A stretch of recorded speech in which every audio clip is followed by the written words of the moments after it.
سورہ بقرہ کی آیت نمبر 116 سے ابتدا ہے۔ اعوذ باللہ من الشیطان الرجیم، بسم اللہ الرحمن الرحیم۔ وقالوا اتخذ اللہ ولدا سبحانہ بل له ما في السماوات والأرض كل له قانتون بديع السماوات والأرض وإذا قضى أمرا فإنما يقول له كن فيكون وقال الذين لا يعلمون لولا يكلمنا الله أو تأتينا آية كذلك قال الذين من قبلهم مثل قولهم تشابهت قلوبهم قد بينا الآيات لقوم يوقنون إنا أرسلناك بالحق بشيرا ونذيرا ولا تسأل عن أصحاب الجحيم صدق اللہ العظیم۔ اور یہ لوگ کہتے ہیں کہ اللہ اولاد رکھتا ہے۔ سبحان اللہ، کیا محمل بات ہے، بلکہ خاص اللہ ہی کا مملوک ہے جو کچھ بھی آسمانوں اور زمین میں ہے، اور سب اس کے محکوم ہیں۔ اللہ تعالیٰ تو آسمانوں اور زمین کو بغیر کسی نمونے کے پیدا کرنے والے ہیں، اور جب کسی کام کو پورا کرنے چاہتے ہیں تو بس اس کام کی نسبت اتنا فرما دیتے ہیں کہ ہو جا، تو وہ ہو جاتا ہے۔ اور بعض جاہل یوں کہتے ہیں کہ خود ہم سے اللہ کلام کیوں نہیں فرماتے، یا ہمارے پاس کوئی دلیل اور دلیل ہی آ جائے۔ اس طرح وہ جاہل لوگ بھی کہتے چلے آئے ہیں جو ان سے پہلے ہو گزرے ہیں۔ ان سب کے قلوب آپس میں ایک دوسرے سے مشابہ ہیں۔ ہم نے تو بہت سی دلیلیں صاف صاف بیان کر دی ہیں، مگر وہ ان لوگوں کے لیے مفید ہیں جو یقین چاہتے ہیں۔ ہم نے آپ کو ایک سچا دین دے کر بھیجا ہے، خوشخبری سناتے رہیے اور ڈراتے رہیے، اور آپ سے دوزخ میں جانے والوں کی نسبت پوچھ تچھ نہیں ہوگی۔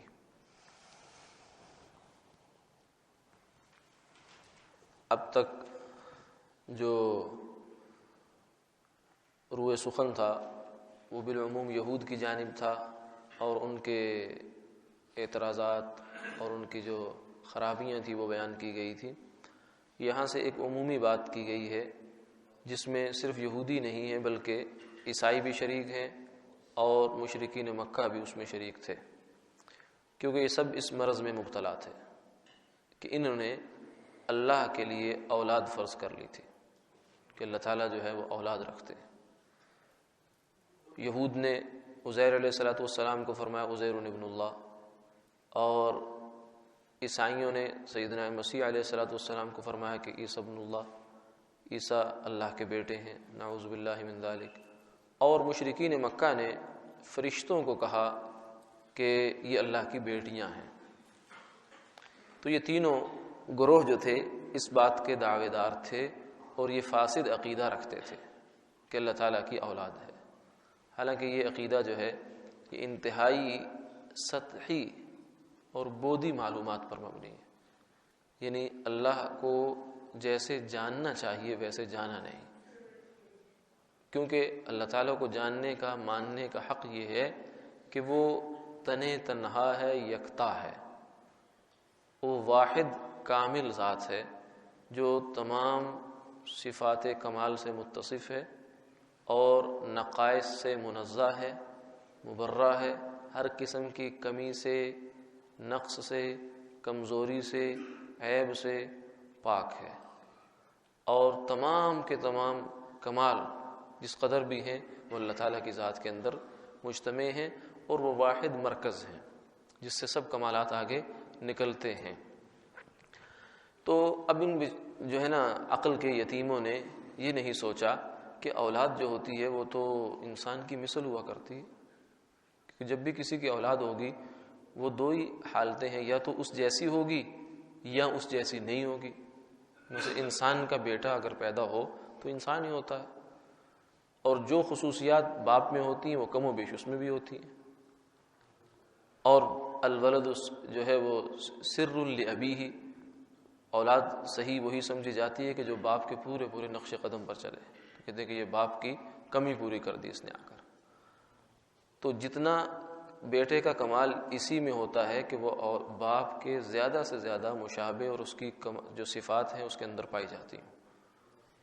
اب اگر خدا کا بیٹا ہو، فرض کیا، ہم بولتے یہ ہو نہیں سکتا، بیٹا ہو تو وہ بھی پھر خدا ہونا چاہیے۔ جب وہ بھی خدا ہونا چاہیے تو پھر ایک کائنات میں دو خدا کیسے ہو سکتے ہیں؟ لو کان فیہما آلہۃ الا اللہ لفسدتا، اللہ نے فرمایا کہ اگر اس کائنات جو ہے اس کے اگر دو پیدا کرنے والے چلانے والے ہوں تو یہ سارا کا سارا نظام درہم برہم ہو جائے، قائم نہیں رہ سکتا۔ یہ جو نظام قائم ہے یہ وحدت کی بنیاد پر قائم ہے، کہ ایک ہستی ہے جو اس سارے نظام کو کنٹرول کر رہی ہے، اس کو لے کر چل رہی ہے۔ یہی اس نظام کے جو ہے وہ ترتیب کے ساتھ چلنے کی یہی بنیاد ہے۔ تو اس لیے اگر اولاد جو ہے وہ اس کی جیسی ہوگی تو وہ تو خدا ہوگی، اور خدا دو نہیں ہو سکتے، اور اگر اس جیسی نہیں ہوگی، کمتر ہوگی، تو پھر وہ اولاد کیسے ہو سکتی ہے؟ انسان کی اولاد اگر انسان نہیں ہے تو اس کے اولاد اس کو کہنا ویسے ہی بے وقوفی ہے۔ تو یہ اتنا بڑا بنیادی جو ایک مسئلہ ہے اس کو ان لوگوں نے نہیں سمجھا، اور یہ دعویٰ جڑ دیا کہ اللہ کی اولاد ہے۔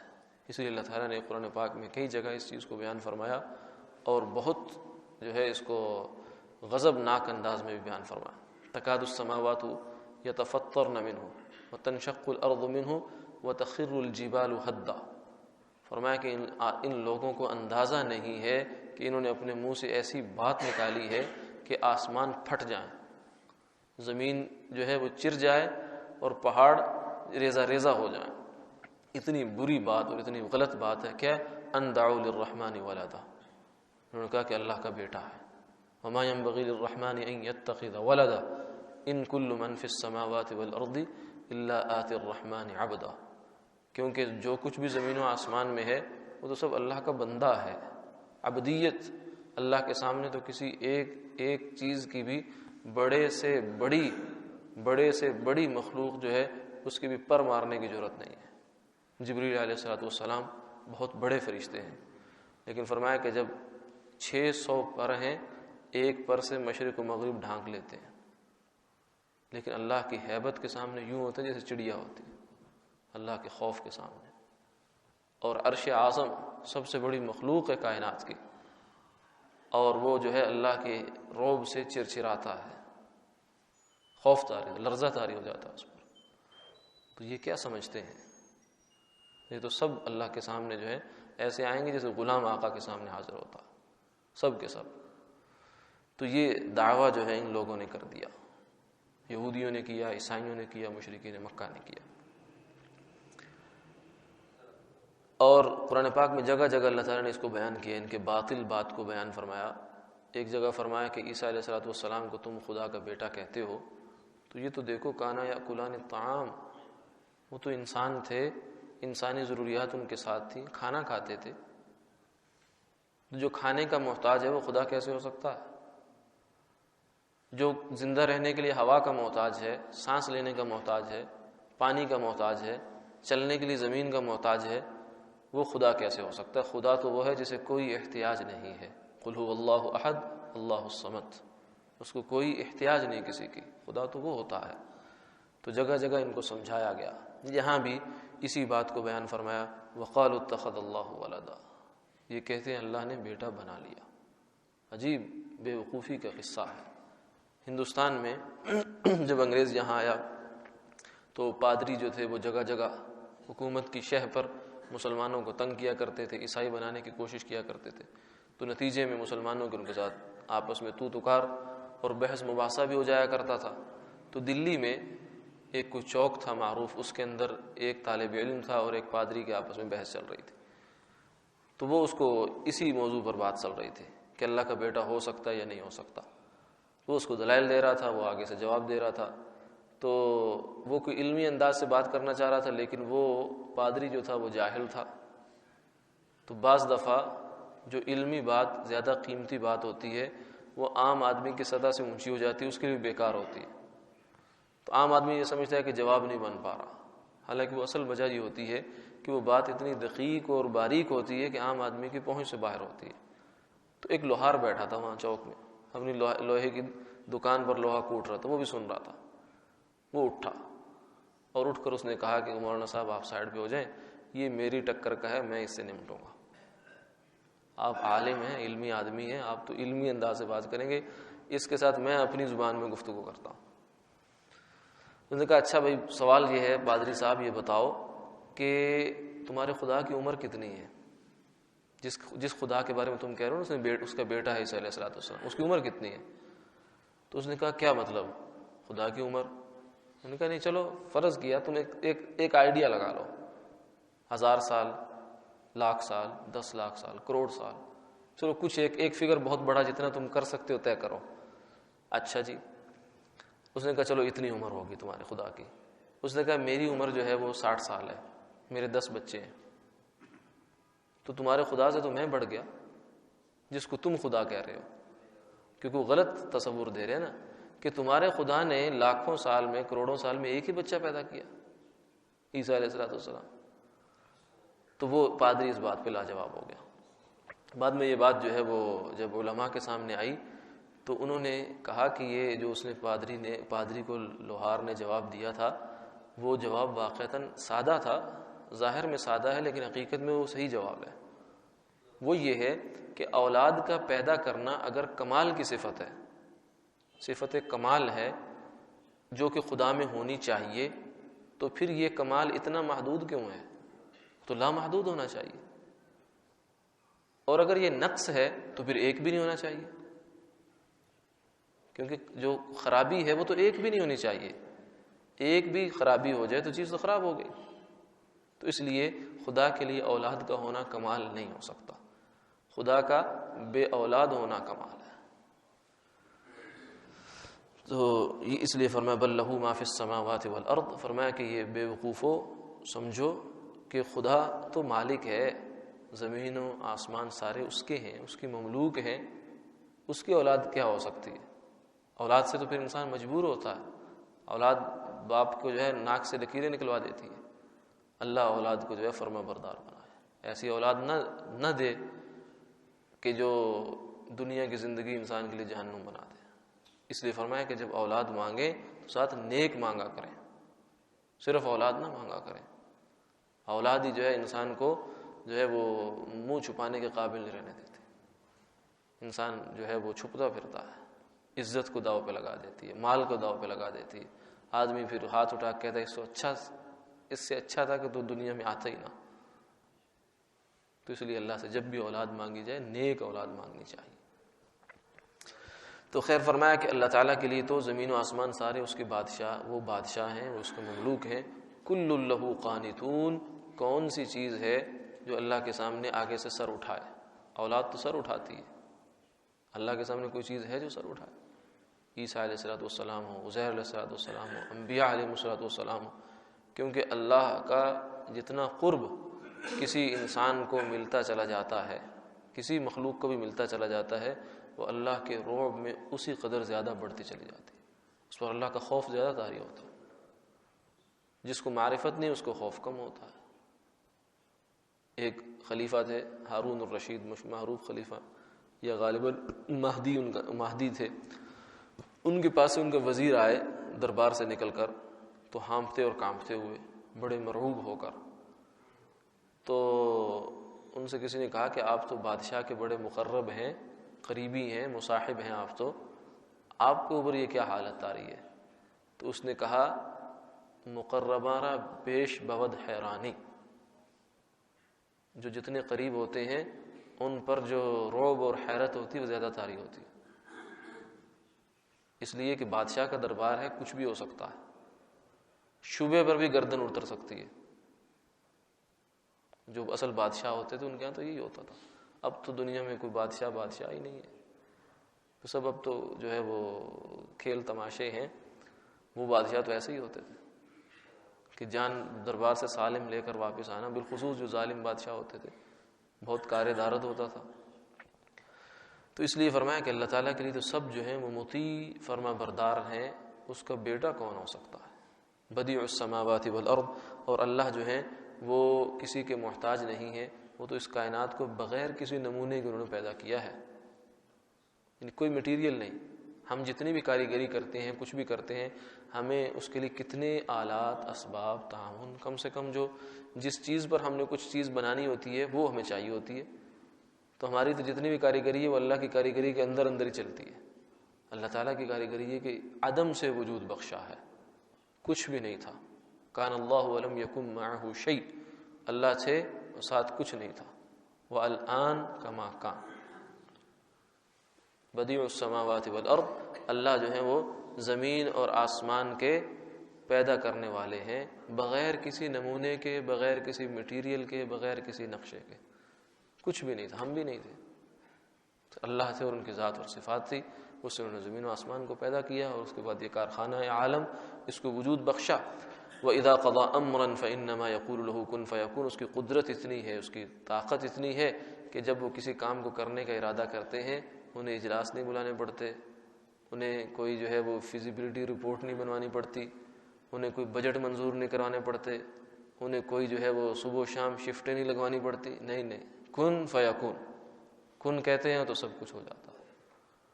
اور یہ تو کائنات کو جو اللہ نے 6 دن میں پیدا کیا ہے، یہ تو ہمیں تدریج سکھانے کے لیے کہ جو کام بتدریج ہوتا ہے وہ اچھا ہوتا ہے، ہماری تعلیم کے لیے، ورنہ ان کے لیے کیا مشکل ہے۔ زمان و مکان یہ سب چیزیں تو اللہ کے سامنے جو ہے وہ اس کے در کی خاک روب ہیں۔ وقال الذین لا يعلمون، اب آگے ایک اور بات ہے، یہ وہ شبہ ہے جو آج بھی لوگوں کو لگتا ہے اور یہ شروع سے لگتا آ رہا ہے۔ تو اس سے ہمیں یہ بھی معلوم ہوتا ہے کہ گمراہی کوئی نئی پیدا نہیں ہوتی، ہدایت بھی شروع سے چلی آ رہی ہے، اور گمراہی اور شیطانی جو وساوس اور یہ جو حرکتیں یہ بھی سب پرانی چلی آ رہی ہیں۔ ہاں، انداز بدل جاتے ہیں، کور بدل جاتا ہے، لیکن اندر جو مال ہے وہ سیم رہتا ہے، تھوڑا سا اس کا مارکا بدل جاتا ہے، ورنہ شبہات اور وغیرہ جو مسائل ہیں یہ سب اسی طرح چلتے رہتے ہیں۔ کیوں؟ اس لیے کہ ہدایت کا مصدر اور منبع جو ہے وہ اللہ کی ذات ہے اور انبیاء علیہ الصلوۃ والسلام ہے، اور گمراہی کا منبع اور مصدر شیطان ہے، وہ بھی شروع سے ہے، اور ہدایت کا جو سر چشمہ ہے وہ شروع سے ہے۔ تو اس لیے یہ شروع سے سلسلہ چل رہا ہے۔ تو کچھ لوگوں نے یہ شروع سے اس وقت یہ اعتراضات کرتے رہے کہ اللہ ہم سے براہ راست بات کیوں نہیں کرتے۔ آج بھی بہت سارے لوگ ایسے ہیں کہ جو کہتے ہیں کہ ہم نبوت کو کیوں مانیں، اللہ کو کیوں مانیں، اللہ ہمیں نظر تو آتے نہیں، کیوں مانیں؟ تو یہ اعتراض، یا اللہ ہم سے براہ راست بات کریں، یا ہمیں کوئی ایسی کھلی نشانی بتا دیں اپنے وجود کی کہ جس کا ہم انکار نہ کر سکیں۔ یہ آج بھی لوگ مطالبہ کرتے ہیں اس چیز کا۔ مشرکین مکہ بھی کیا کرتے تھے، بنی اسرائیل کا بھی ہم نے پیچھے پڑھا مطالبہ، انہوں نے کہا کہ اللہ ہمیں دکھائیے۔ اللہ تعالیٰ نے پھر جب تجلی دی تو سارے کے سارے جو ہے وہ ادھر ہی بے ہوش اور مر گئے۔ تو یہ جو چیز تھی ان لوگوں کے اندر بھی موجود تھی کہ اللہ ہم سے بات کیوں نہیں کرتے، یہ ہمارے پاس کوئی بہت کھلی نشانی آنی چاہیے، بس اس کے بعد ہم آرام سے مان لیں۔ حالانکہ اللہ تعالیٰ نے دنیا میں نشانیاں بہت دی ہیں، لیکن ساتھ ہی یہ فرما دیا کہ ہم نے ہدایت کو آپشنل رکھا ہے، اختیاری رکھا ہے۔ وَهَدَيْنَاهُ النَّجْدَيْنِ، یعنی ہدایت کو ہم نے اتنا واضح نہیں کر دیا، اتنا لوگوں کے سامنے وہ نہیں کر دیا کہ ہر بندہ اس کو ماننے پر مجبور ہو جائے، کیونکہ اگر مجبور ہو جائے گا تو پھر اس کا امتحان نہیں ہے۔ کمرہ امتحان میں جو ہے وہ طالب علم کے سامنے دونوں آپشنیں ہوتی ہیں، فیل ہونے کے پورے امکانات ہوتے ہیں اور پاس ہونے کے بھی پورے امکانات ہوتے ہیں اس کے سامنے، اور اس کو پھر کہا جاتا ہے کہ اب اپنی محنت کرو۔ تو یہ دنیا دار الامتحان ہے، دار الابتلاء ہے، آزمائش کا گھر ہے۔ اللہ تعالیٰ نے یہاں اس انداز سے چلایا ہے کہ کسی کو مجبور نہیں کیا۔ اب یہ لوگ جو مطالبہ کرتے تھے، یہ گویا کہ یہ کہتے تھے کہ ہدایت جو ہے ہمارے منہ میں لقمہ بنا کے ڈالی جائے، ہم نے خود کچھ نہیں کرنا، نہ سوچنا ہے۔ اگر تھوڑی سی بھی عقل سے انسان کام لے تو اللہ کی کتنی نشانیاں اس کائنات میں موجود ہیں۔ اور پھر اللہ نے جو پیغمبر اپنے بھیجے ہیں ان کی صداقت کی، ان کی حقانیت کی، ان کی سچائی کے کتنے دلائل موجود ہیں۔ اگر تھوڑا سا غور سے کام لے، یہ ضروری شرط ہے۔ اگر کوئی نہیں لے گا تو پھر تو کوئی 12 بجے کے سورج، دوپہر کے سورج کو کھڑے ہو کے کہے کہ مجھے نظر نہیں آ رہا، تو اسے کون دکھا سکتا ہے؟ کذالک قال الذین من قبلہم مثل قولہم، فرمایا کہ یہ اعتراض آج کا نہیں ہے، یہ پہلے بھی ہو چکا ہے۔ تشابہت قلوبہم، ان سب لوگوں کی ذہنیت اور ان سب کی سوچ اور سوچنے کا انداز جو ہے ایک جیسا ہی ہے۔ فرعون کے زمانے کے ہوں، قارون ہو، قارون نے بھی یہ کہا، اب فرعون نے یہ کہا تھا اپنے وزیر حامان سے کہ ایک اونچا سا مینار بناؤ کہ جس پر چڑھ کر میں دیکھوں موسیٰ کا خدا کہاں ہے، لعلی اطلع الی الہ موسیٰ، میں جا کر دیکھ کے آؤں خدا کو۔ جب اللہ نے دکھایا تو پھر نظر بھی آیا اس کو۔ پھر کہتے ہیں آمنت برب موسیٰ وہارون، جب اللہ نے ایک جھٹکا دیا اور ایک ڈبکی دی اس کو پانی کے اندر تو پھر سب کچھ نظر آ گیا اس کو۔ تو جب اللہ دکھانے پہ آتے ہیں تو پھر وہ دکھانا کام نہیں آتا۔ الآن وقد عصیت قبل، اب مانتا ہے، اس سے پہلے تو ہے بدمعاشی کرتا رہا، وکنت من المفسدین، تو یہ اس وقت کا کام نہیں ہے، کیونکہ اس کے بعد پھر امتحان ختم ہو جاتا ہے۔ یہ دکھائی دیتا ہے، جو ہی موت کا وقت قریب آتا ہے سب پردے ہٹ جاتے ہیں، فرشتے دکھائی دیتے ہیں، دہریے سے بڑا دہریہ منکر، سب سے بڑا منکر خدا جو ہے اس کو بھی نظر آنا شروع ہو جاتا ہے۔ اس کے بعد برابر مومن کافر برابر ہو جاتے ہیں، لیکن اس وقت کا ایمان معتبر نہیں ہوتا۔ اس سے پہلے معتبر ہے کہ ہمارے بھیجے ہوئے رسولوں کی بات پر ایمان لاؤ۔ قد بینا الآیات لقوم یوقنون، ہم نے یقین کرنے والوں کے لیے آیات پہلے چھوڑ دی ہیں، اب کوئی نہیں مانتا تو نہیں مانے، ہمیں کوئی اس کی پرواہ نہیں ہے۔ انا ارسلناک بالحق بشیرا ونذیرا، ہم نے آپ کو بھیجا ہے آپ بشارت دیں اور جذبہ خیر خواہی کے ساتھ ڈرائیں۔ ولا تسألوا عن اصحاب الجحیم، اس کے باوجود بھی کوئی نہیں مانتا تو آپ پریشان نہ ہوں، آپ سے ان کی پوچھ گچھ نہیں ہوگی۔ یہ اگر کوئی جہنم میں اس کے باوجود بھی جاتا ہے، آپ کے پورے سمجھانے بجھانے کے باوجود بھی، تو اپنی بدبختی سے جا رہا ہے، آپ کو اس بارے میں پریشان ہونے کی ضرورت نہیں۔ یہ حضور صلی اللہ علیہ وسلم کے لیے ایک تسلی کا سامان بھی تھا، کیونکہ آپ صلی اللہ علیہ وسلم کی جو طبیعت مبارکہ تھی وہ یہ تھی اور چاہت یہ ہوتی تھی کہ یہ سارے انسان جو ہے وہ جنت میں چلے جائیں۔ احساس تھا، نبی جو ہوتے ہیں وہ بہت رقیق القلب ہوتے ہیں، رحیم ہوتے ہیں، شفیق ہوتے ہیں، اپنی ماں باپ سے زیادہ جو اولاد پر ان کو ایک شفقت ہوتی ہے، انبیاء کو اپنی امت پر ہوا کرتی ہے۔ ماں باپ کے اولاد چاہے جتنی بھی نافرمان ہو جائے، پھر بھی چاہے اوپر سے کچھ بھی کہتے رہیں، دل سے پھر بھی ان کے لیے ایک جو ہے نرم گوشہ ہوا کرتا ہے۔ تو انبیاء علیہ السلام جو تھے ان کے دل میں نرم گوشہ اپنی امت کے لیے رہا کرتا ہے۔ اس کی وجہ سے آپ کوڑا بھی کرتے تھے، بار بار کئی جگہوں پر اللہ نے تسلی دی ہے، یہاں بھی یہ ایک تسلی کی آیت ہے کہ آپ پریشان نہ ہوں۔ ولا تسألوا عن اصحاب الجحیم، کہ ان کے بارے میں جو اتنی واضح آیات دیکھنے کے باوجود حق کو نہیں مان رہے، اب اس کے بعد اتمام حجت ہے، اب اس کے بعد اور کون سی دلیل آپ ان کو دکھائیں گے، اس لیے آپ پریشان نہ ہوں۔ وآخر دعوانا الحمد